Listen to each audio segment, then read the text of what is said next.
출애굽기 15장 1절서부터 마지막 절까지 함께 교독하시겠습니다. 제가 1절을 먼저 공독하겠습니다. 이때에 모세와 이스라엘 자손이 이 노래로 여호와께 노래하니 일렀으되 내가 여호와를 찬송하리니 그는 높고 영화로우시며 말과 그 탄 자를 바다에 던지셨음이로다. 여호와는 나의 힘이요 누리시며 나의 구원이시로다. 그는 나의 하나님이시니 내가 그를 찬송할 것이요 내 아버지의 하나님이시니 내가 그를 높이리로다. 여호와는 용사시니 여호와는 그의 이름이시로다. 그가 바로의 병거와 그의 군대를 바다에 던지시니 그 세계가 지은 거니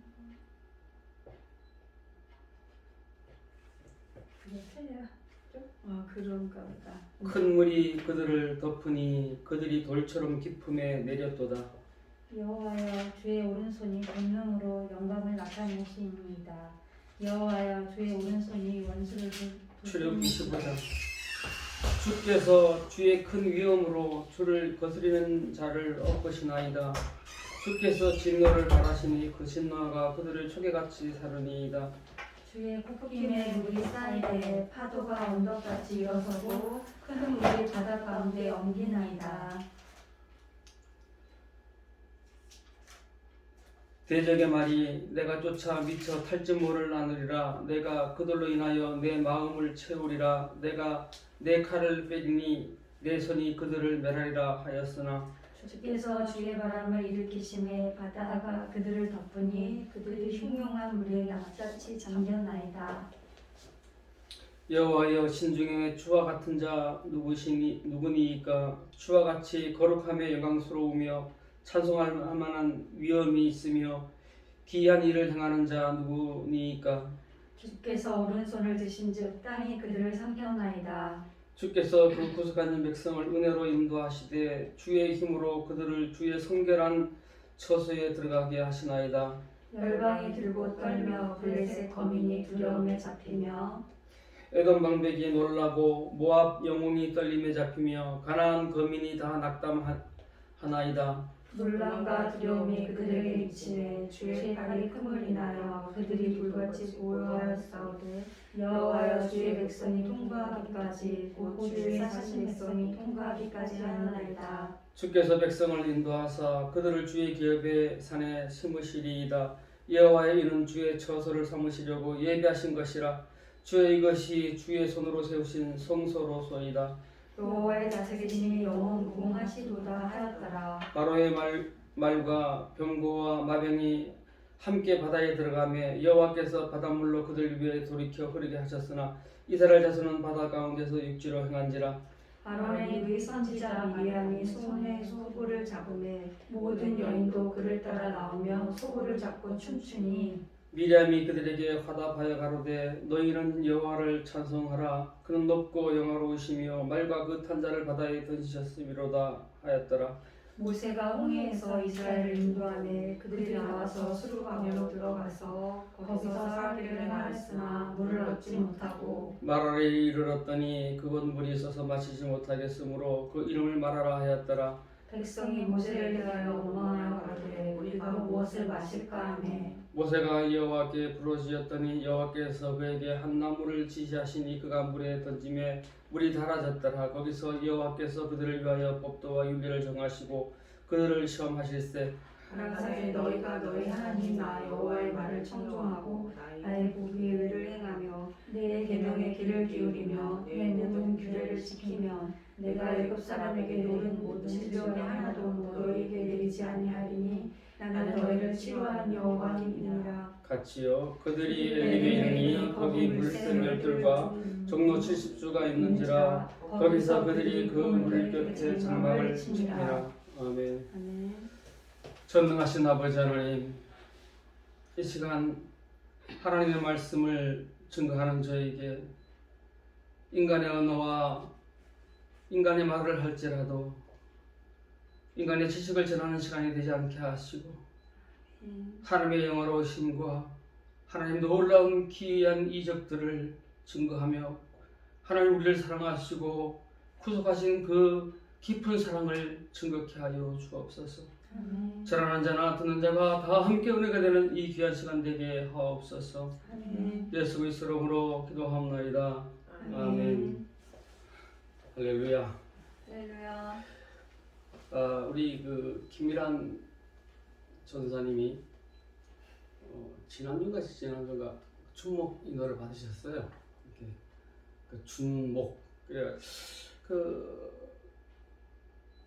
저기 광나루 신학인가요? 거기는 강도사라 그러죠. 네, 그래가지고 좀 어감이 다가오는 게 좀 굉장히 좀 거부감이 있어요. 강도라는 게 앞에 단어가 들어가니까. 준목 원래 강도사가 맞아요. 그러니까 그 전도자는 신학을 한 전도자라는 뜻인데 목사는 목사에 준하는 이제 그러한 교육을 이수하고 일정 기간 어떤 그러한 모든 것을 통과한 걸 준목이라고 하는데 준목보다도 원래 강도사가 맞아요. 강도권을 준다는 거거든요. 그게 강도권은 뭐예요? 성경을 가지고 그 설교를 할 수 있는 그 강도권을 준다. 그래서 강도사라고 하는데, 그래서 요즘은 그 강도사 하니까는 이게 어감이 좀 안 좋아가지고 안 쓰는 교단들이 많아요. 그러니까 준목이라고 해요. 준목이라고. 저도 준목 인허를 받아가지고 준목 인허를 받은 지 1년 만에 우리는 목사 안수를 줬거든요. 근데 이제 우리 김미란 준목님은 11월 25일이라고 그래요. 그날 가능하시면 참석해서 축하해 주시고 평일인데 어떻게 하냐. 축하해 주시고 저도 평일에 했는데 다들 와가지고 여러분들이 와가지고 이렇게 같이 꽃다발도 갖다 주고 이렇게 그날 필요한 것들을 이렇게 공급하시는 성도님들이 계셨었어요. 그래서 그건 다 같이 은혜로운 날이고 감사한 날이니까 오늘은 뭐냐면 그리스도인의 원망에 대해서 오늘 말씀을 좀 같이 나눠보고자 해요. 우리 그리스도인으로서 원망이 우리 과연 합당한 것인지, 정치인들은 말입니다. 자신들이 어떤 구설수에 오르거나 자기가 어떤 곤경에 처했을 때는 그들은 어떻게 해요? 어떤 큰 상대방의 어떤 그런 약점을 잡아가지고 이슈화해버리죠. 그래서 희석을 시켜요. 그래서 진중권 씨가 원래 그런 분들이 진정한 좌편에 있는 그런 진보거든요. 사심이 없는 진보죠. 그래서 이재명 후보가 지금 초과이익 환수제 특법을 만들겠다 이게 막 던지는 거예요 지금. 그러니까 진중권 씨가 뭐라 그랬어요? 히틀러가 인권 운동을 한다는 거하고 똑같다. 아주 전국을 찌르는 거죠. 히틀러가 인권 운동이 되겠습니까? 히틀러로 인해서 죽은 사람이 수백만 명인데 약 2차 세계대전을 통해서 7천만에서 8천만 명이 죽었다고요. 독일하고 소련 전쟁이 있었어요. 그래가지고 모스크바 글로 이제 쳐들어갔는데 그때가 한겨울이었어요. 의미 없는 전쟁이죠. 지금 보면 의미 없는 전쟁이에요. 그러니까 독소 전쟁이라는 거잖아. 그것도 어감이 좀 이상하잖아요. 독소. 근데 독일하고 소련하고 전쟁을 했는데 한 전쟁에서 겨울에 300만 명이 죽었어요. 그러니까 우리나라는 몇 명이 죽었어요. 6.25를 통해 가지고 500만 명이 죽었어요. 임진왜란 때는 몇 명이 죽었다 그래요? 임진왜란은 무조건 우리 백성들이 피난 못 간 백성들은 한가할 수가 없으니까 그냥 집단 학살당한 거죠. 그냥 일본인들이 동대성에 쳐들어온 이후에 약 한 달도 안 된 적에 뭐 한 20여일 만에 서울까지 진격했으니까 그냥 무지하게 밀고 올라온 거죠. 그때 우리나라 인구가 800만 명이라. 그 1592년도에 임진왜란이 일어났잖아. 1592년도에 임진왜란이 일어났는데 그때 이제 고니시하고 가토 두 장군이 가만히 있을지어다.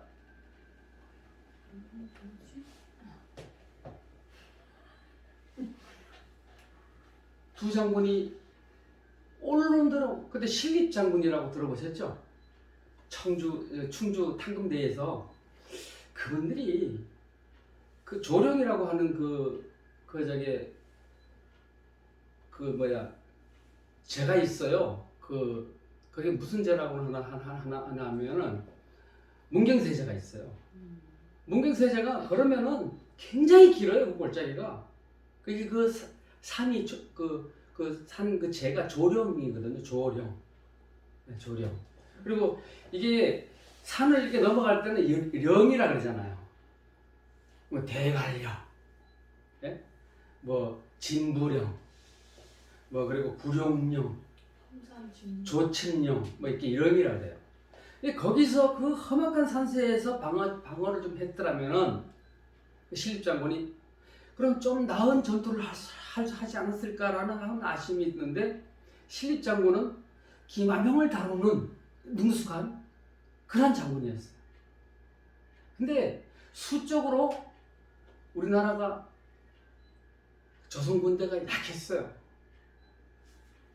그래가지고 상주 전투에서 이미 이일 장군이 상주 전투에서 패하고 이제 그 선조가 가서 막아라 하니까 약 한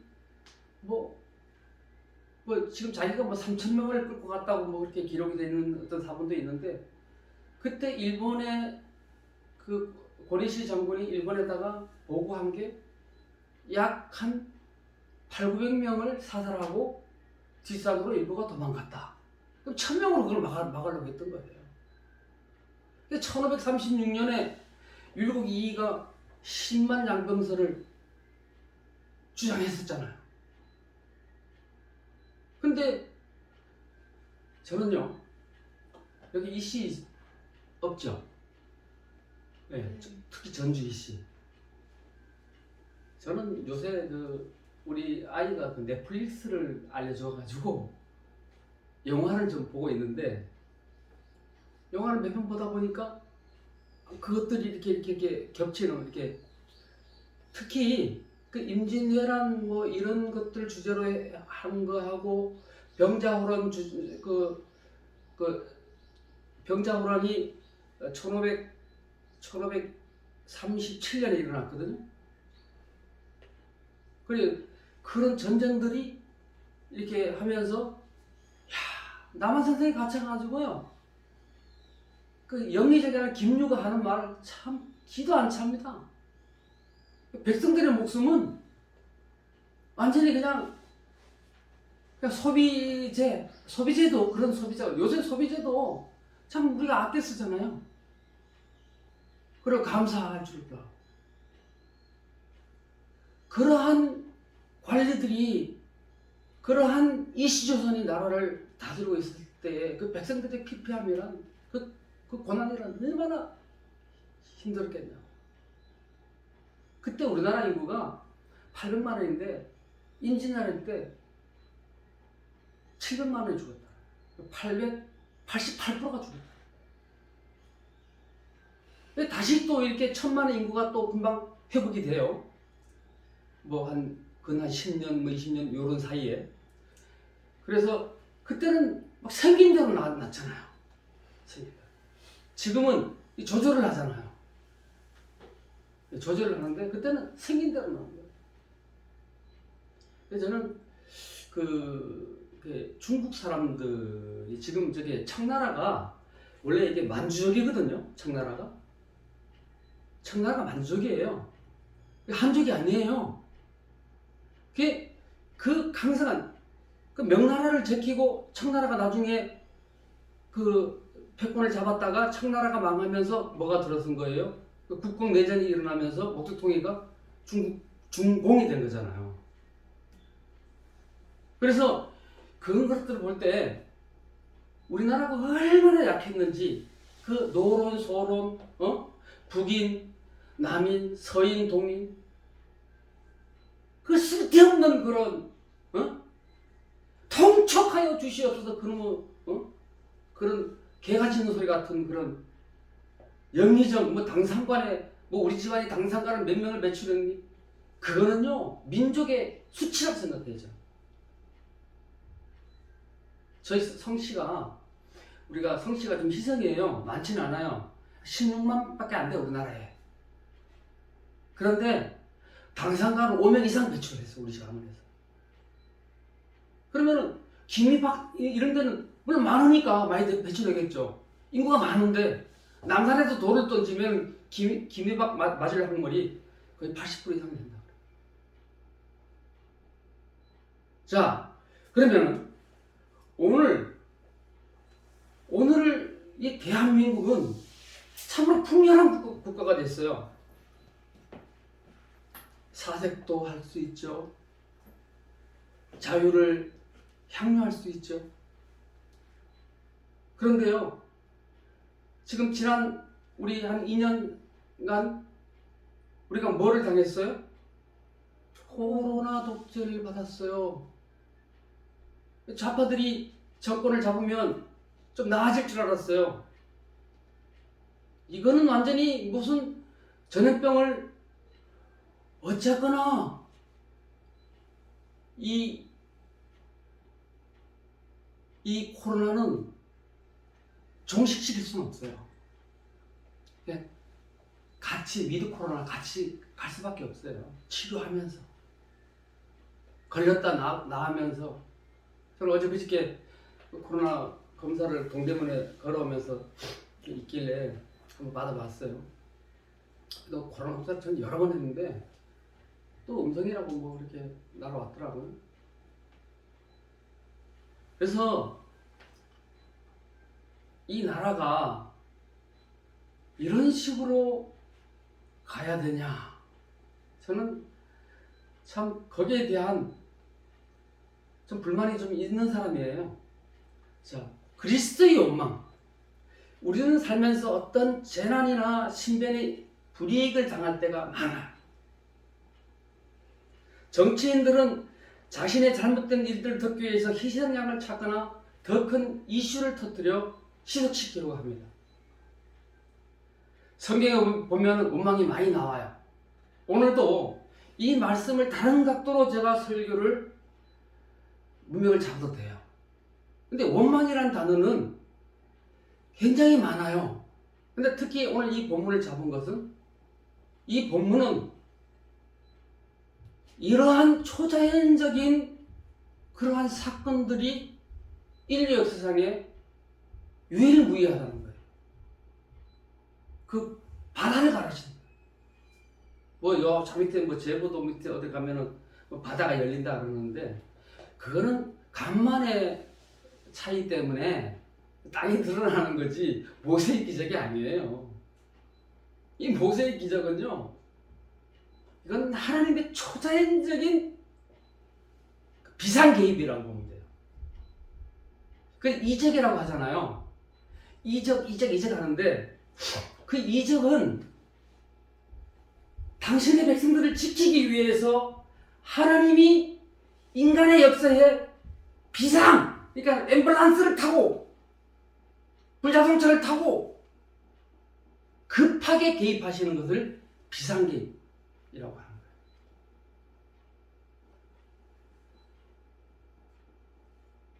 성경에 보면은 원망이 많이 나와요. 하갈도 원망을 했어요. 그렇죠? 하갈이 원망을 했어요. 왜 내 아들은 아닌가? 또 원망한 사람들이 또 많이 나와요. 계속 나와요. 근데 오늘 이 말씀을 정한 이유가 있어요.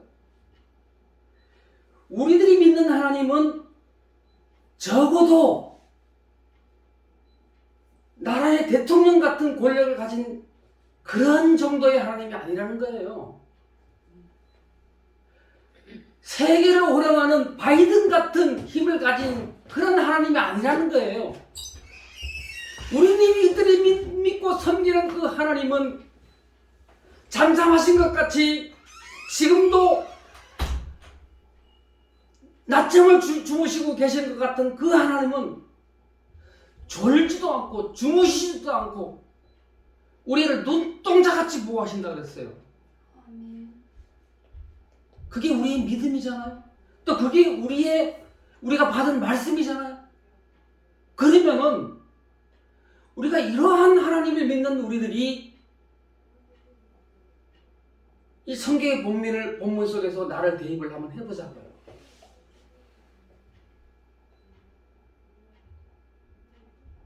우리가 제3자적인 입장에서 우리가 독자의 어떤 그런 클럽에서 이 성경을 대하는 게 아니에요.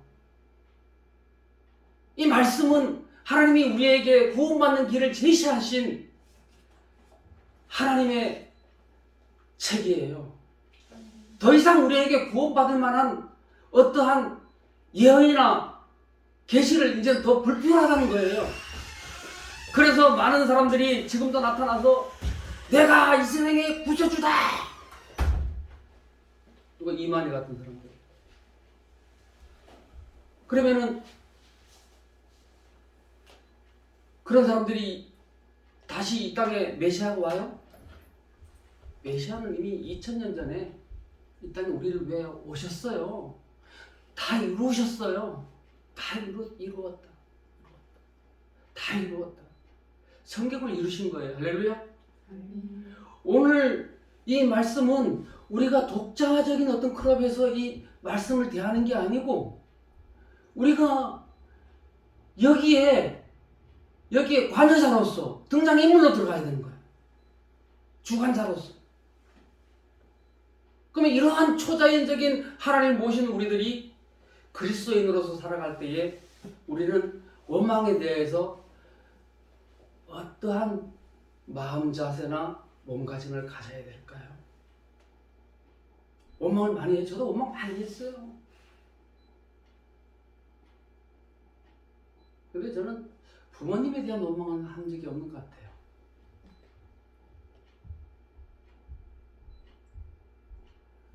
세상 사람들은 자기가 잘못하고 자기가 짧은 지식과 경험으로 인해서 그 일을 망쳐버릴 때에 그 사람들은 원망해요. 원망 대상을 먼저 찾아요. 그게 모든 사람들의 죄성입니다. 그래야지 마음이 후련하니까. 저놈 때문에 내가 잘 됐는데 저놈이 코를 빠뜨렸잖아. 그럼 코를 빠뜨리기 전에 자기가 자기의 능력과 자기의 능력으로 그걸 커버를 했어야지. 참새 한 마리도 하나님이 허락하시지 않으면 땅에 떨어지지 않는다. 그럴 때에 우리의 자세는 어떠한 자세를 가져야 될까요? 다윗이요. 나 왜서 다윗이 영성이 그렇게 중요한가 했더니 시편의 그 주옥 같은 말씀들이 다윗은 원망을 한 적이 없어요. 그 어려운 환경 속에서 우리나라는 참 살기 좋아요. 여름에 뜨거우면 산에 가면 나무가 있어가지고 시원합니다. 이 광야는요 막 40도, 50도 올라가잖아요. 그죠? 밤에는 또 추워져요. 그러니까 그게 팽창과 수축이 거듭하다 보니까 뭐가 많아요? 광야에는? 모래가 많아요. 바위가 막 부서지는 거야. 이 뜨거웠다, 더 추웠다, 뜨거웠다, 더 뜨거웠다 이러니까 그냥 부서지는 거야. 거기서 다윗은 그 악조건 속에서도 누구인데 쫓겼어요? 사울에게 쫓겼어요. 아주 그냥 막 이를 부득부득 가면서 쫓아온 거예요. 저놈 잡아라! 저놈 저기 있다 잡아라! 그 생명의 위협 속에서도 그런 사신 하나님만을 생각하고 그분께 감사했다는 거예요.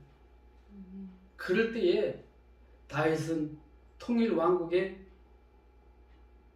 그 거대한 그 나라를 이루는, 다윗이 가는 것뿐만 안 이긴 데가 없잖아요. 네? 이기고 또 이기었더라.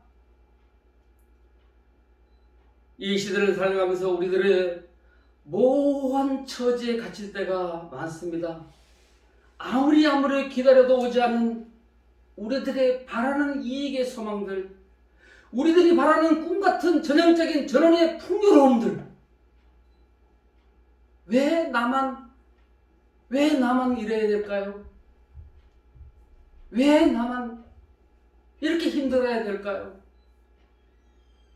미가서 4장 3절에 보니까 그가 많은 민족 중에 심판하시며 먼 곳 강한 이방을 판결하시리니 무리가 그 칼을 쳐서 보습을 만들고 창을 쳐서 낫을 만들 것이며 이 나라와 저 나라가 다시는 칼을 들고 서로 치지 아니하며 다시는 전쟁을 연습하지 아니하고 각 사람이 자기 포도나무 아래와 자기 무화과나무 아래에 앉을 것이라. 그들을 두렵게 할 자가 없으리니 이는 만군의 여호와의 입이 이같이 말씀하셨음이니라. 아멘. 이 미가서 시대가 이렇게 평화로운 시대였나요? 성전이 파괴가 목전에 있었고요.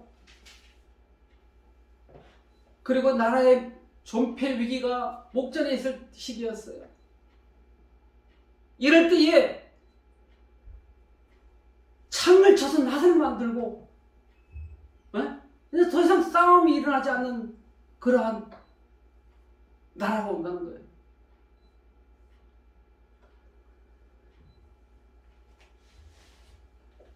우리는요, 오늘날 이 무한 경쟁 시대를 살면서 가만히 살려고 하면 우리들은 자꾸만 우리들을 분노하게 만드는 사회의 일상들인 것입니다. 무한 경쟁의 시대다 보니까 그럴 수밖에 없어요. 왜? 이 지구상이란 이 지구는 제로 게임이에요. 풍선 게임이라고 하죠. 풍선에 바람을 한 1박리터를 넣었어요. 이 짝을 누르면 이 짝이 불어나죠? 이 짝이 누르면 이 짝이 불어나요. 그러면 자원이 10개밖에 없는데 내가 10개를 다 가지면 상대는 빈곤하게 되는 거예요. 우리나라가 지금 경제 수출로 현재 한 6, 7위 정도 간다 그래요. 대단한 나라예요. 그래서 소련에서 자꾸 우리나라에다가 자꾸 이렇게 저걸 주는 거예요. 그 무기 만드는 첨단 기술을 자꾸 갖다 팔아먹는 거 우리나라인데. 소련이 그렇게 큰 나라여도 그 국가 그 1년 연 매출로 따지잖아요. 그 매출이라고 하잖아요. 그 우리나라랑 똑같아요. 우리나라는 나라가 5,200만 명밖에 안 돼요. 그 나라는 우리나라의 몇 배가 되는 나라고, 또 나라가 커요. 자원도 많아요. 석유도 많고 그 자연 가스 있잖아요. 그것도 지하에 엄청나요. 그런데 그 나라가 왜 그렇게 가난하게 되나요? 나는 우리나라가 이렇게 성장할 때 그거를 어려서 고문신, 제가 이제 검정고문신 세대잖아요. 우리 검정고문신 세대. 그래서 저는 초등학교 다닐 때 운동화를 몇 컬을 쳤어요. 이제 띠박질 잘해가지고 선수로 이제 나가니까 우리 어머님이 그 신발을, 왜 선수로 나가는 사람이 그 고무신 신고 뛸 수는 없잖아요. 그래가지고 뭐 가방도 사주고 우리 형님이 가방도 사주고 뭐 그래서 그걸 들고 다녀서 요즘 우리 친구들이 만나면 그래. 그래서 얘는 저기 뭐야 그 가방 들고 학교 다녔잖아. 우린 책보 들고 다니고. 책보를 좀 사셨대요. 예? 좀 사셨대요. 아니 지금 산 게 아니고 저희 형님이 장로 형님이 저랑 23년 차인데 형님이 회사에 다니셔가지고 국영기업체 그래서 그 형님이 그래서 그 사다가 주시더라고요. 그래서 잘 들고 다녔죠. 자, 이 자본주의 생리는 뭐예요? 무한 생산이에요. 그렇죠? 대량 생산을 목적이에요. 대량 생산. 자, 땅도 마찬가지잖아요. 땅에다가 막 그 캐나다 막 저기 미국 어떤 농지 보면 막 한 개 농장에 막 수십억 평 되잖아요. 진짜 큰 트랙터 가지고 막 갈고 나오고 그러잖아요. 막 유튜브에 보면. 근데 그것도요 한계성이 온다는 거예요. 한계성에 봉착한다. 근데 우리 현대인의 병이 뭐냐면 찰스 험멜이 얘기를 했어요. 찰스 험멜이 황금세상에 갇혀 있다. 황금세상에. 저의 의식 속에서도 우리 그 세월의 의식 속에서도 그 관념은 현대인에게 그 관념은 파낼 수가 없어요. 애굽에 달콤했던 고기 끓는 가마, 애굽의 금부치,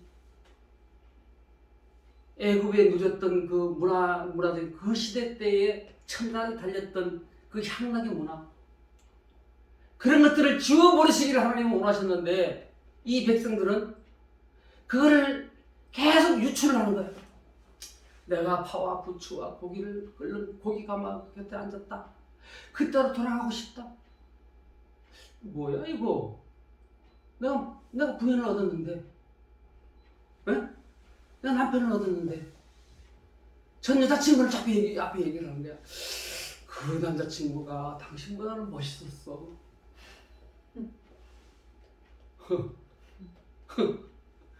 기분 좋겠습니다. 그죠?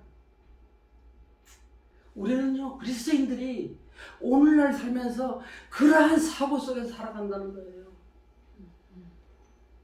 저는요 이 설교 말씀을 제가 준비하면서 1시간 반 동안 제가 준비를 했거든요.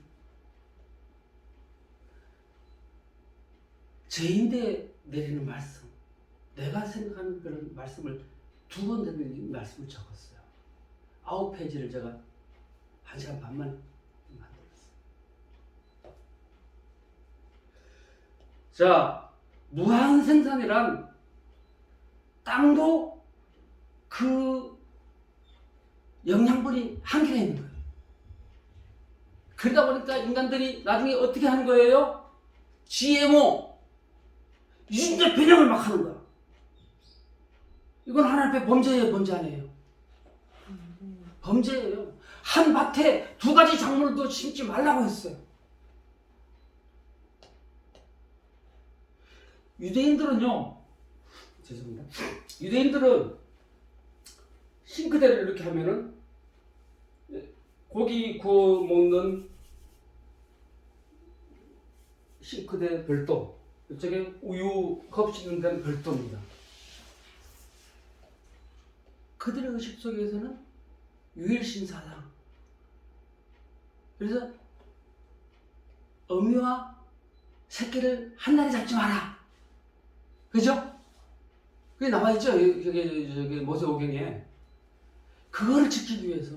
그리고 주일날 엘리베이터 타서 눌리는 것도 일이다 그래서 엘리베이터 버튼이 없는 걸 타고 다녀야 돼요.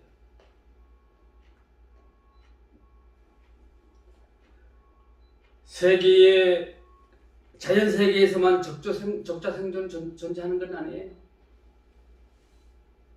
인간 세계가 더더욱 절실하게 그려지는 게 이 적자 생존이에요. 이러한 세터 속에서 우리는 가난과 부의 관점을 올바로 정립해야 된다.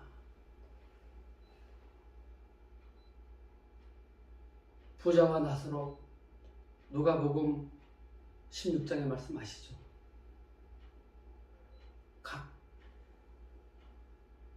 그 거지는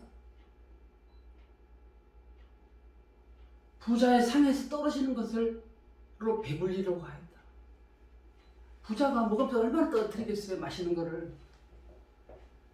우리 성도님 같으면 맛있는 거 먹을 때 많이 떨어뜨려요? 많이 떨어뜨려요? 맛있는 거 잡술 때? 거의 안 떨어뜨리잖아요. 또 유대인들은 떨어지면 안 먹습니다. 왜요? 그게 맞아요. 여기는 어떠한 균들이 다 있는 거예요. 우리가 모르는 균들이. 그것이 떨어진과 동시에 그게 균이 붙어야 안 붙어요? 붙어서 들어옵니다. 그러니까는 얼마나 배고픈 그런 사람이었어요. 근데 나사로는 어디로 갔어요? 아브라함 품에 안 됐죠? 그러니까 이 부자는 어떻게 했어요? 아버지 아브라함이요, 나에게 물 한 모금만 해받아요. 왜? 그럴 수 없다. 너와 나 사이에는 큰 부러움이 있다. 여기서 우리는 뭐를 생각해야 돼요?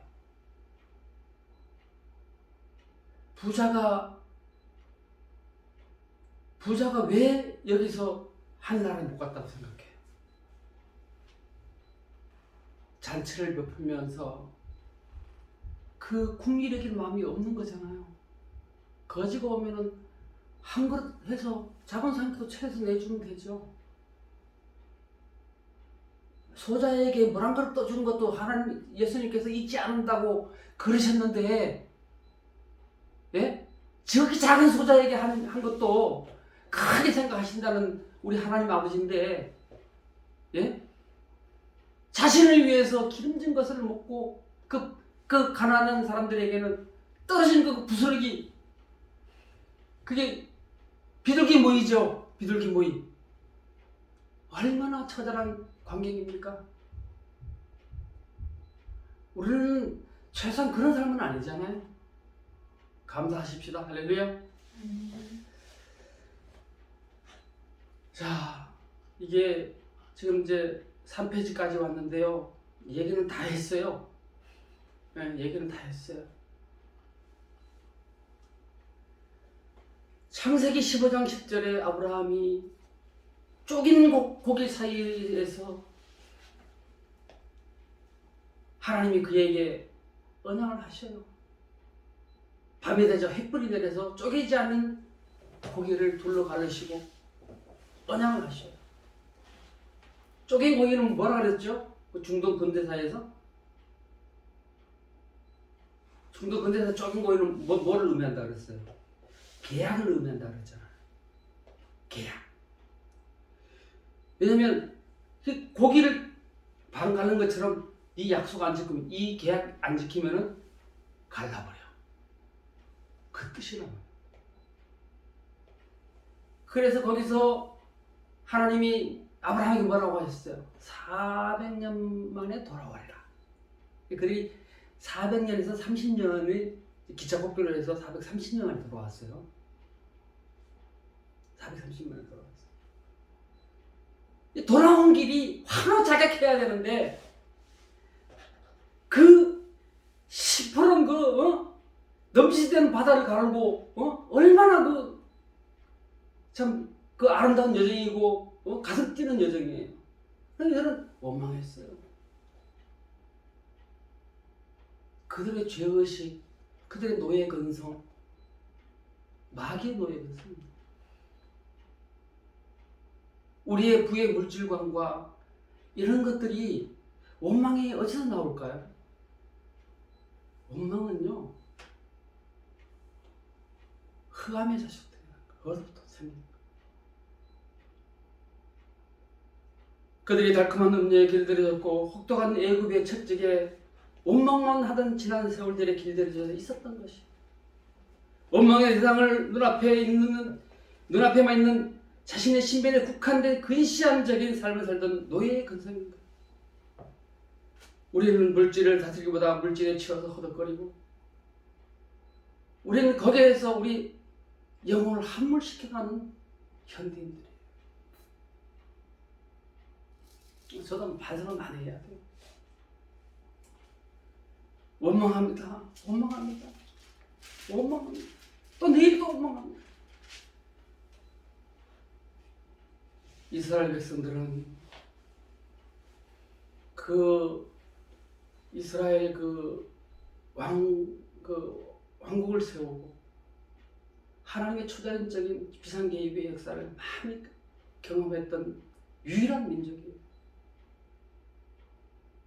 그들의 삶은 붙들어 놓으면은 호세아 선지자의 말씀과 같이 음행하는 쪽으로, 하나님은 이 성경에 나와 있는 것을 음행을 어떻게 보냐면 하나님 외에 다른 신을 섬기는 걸 음행이라고 합니다. 그걸 음행이라고 해요.